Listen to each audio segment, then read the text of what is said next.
পূব কামৰূপ বন সংমণ্ডলৰ সৌজন্যত আৰু গুৱাহাটী আঞ্চলিক বন কাৰ্যালয়ৰ উদ্যোগত বৃক্ষৰোপণ কাৰ্যসূচী আৰু সজাগতা সভা এনে।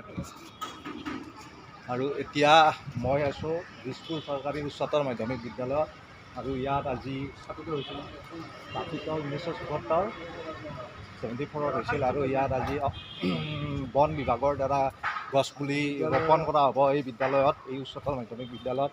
আৰু এইবিলাক চাফা কৰি আছে, ইয়াত বিভিন্ন ধৰণৰ গছ ইয়াত ৰোপণ কৰা হ'ব। প্ৰাকৃতিক ভাৰসাম্য ৰক্ষাৰ কাৰণে ভাল পদক্ষেপ এটা লৈছে। আৰু ইয়াত চাওক দাদা, ভালকৈ ৰুব লাগিব গছ ইমান সুন্দৰকৈ। আৰু আমাৰ এই ছুপাৰভাইজাৰ আমাৰ লগতে আছে, এই বিদ্যালয়ৰ এই ছুপাৰভাইজাৰ বায়'ডাইভাৰ্চিটিৰ। আৰু এয়া আমাৰ ফৰেষ্ট ডিপাৰ্টমেণ্টৰ মানুহ আহি গছপুলিখিনি এবাৰ এইবিলাক ৰোৱাৰ কাৰণে ব্যৱস্থা কৰি আছে। আৰু এয়া গছপুলি ইয়াত আছে, বিভিন্ন ধৰণৰ গছপুলি। এইডাল হ'ল এইডাল আমলখি, আমলখি, এই দেৱদাৰু, জাম।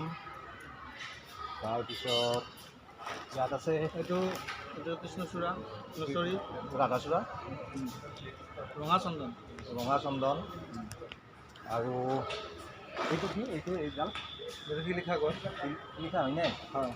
মোটামুটি 100-150মান গছপুলি আনি বকুল আছে, বিভিন্ন ধৰণৰ গছপুলি আনি ইয়াত সংৰক্ষণ কৰাৰ কাৰণে বা ৰোপণ কৰিব প্ৰাকৃতিক ভাৰসাম্য ৰক্ষাৰ কাৰণে। আৰু এই আৰম্ভ হৈছে কাম।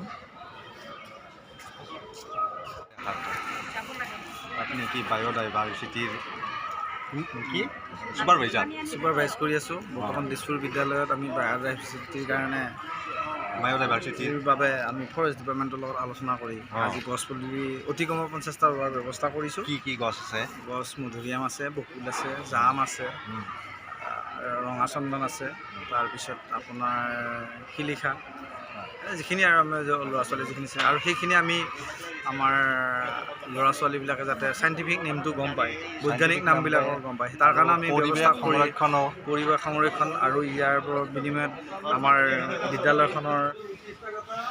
আৰু এইদৰে গছপুলি অকল ৰুলে নহ'ব, সংৰক্ষণ কৰিব লাগিব। এইদৰে ব্যৱস্থা কৰি আছে বন বিভাগৰ দ্বাৰা। ছাগলীয়ে যাতে নাখায়। কি ক'ব দাদা? আজি কৰিব লাগিব, গছ থাকিলে মানুহ থাকিব। হয়, ভাল কাৰ্যসূচী হাতত লৈছে বন বিভাগৰ দ্বাৰা দিছপুৰ উচ্চতৰ মাধ্যমিক বিদ্যালয়ত। তো এই ছাৰসকল আহি উপস্থিত হৈছে, ছাৰসকলে তদাৰক কৰি আছে। আৰু মোটামুটি 150মান গছপুলি এই বিদ্যালয়তে ৰোপণ কৰা হ'ব। গোটেইখিনি ঠাইতে সুন্দৰ এটা পৰিৱেশ হৈ উঠিব গছপুলিখিনি যদি ভালদৰে ৰোপণ কৰি সংৰক্ষণ কৰা যায়। আৰু অলপ পিছত দেখুৱাইছোঁ DFO ছাৰো আহিব।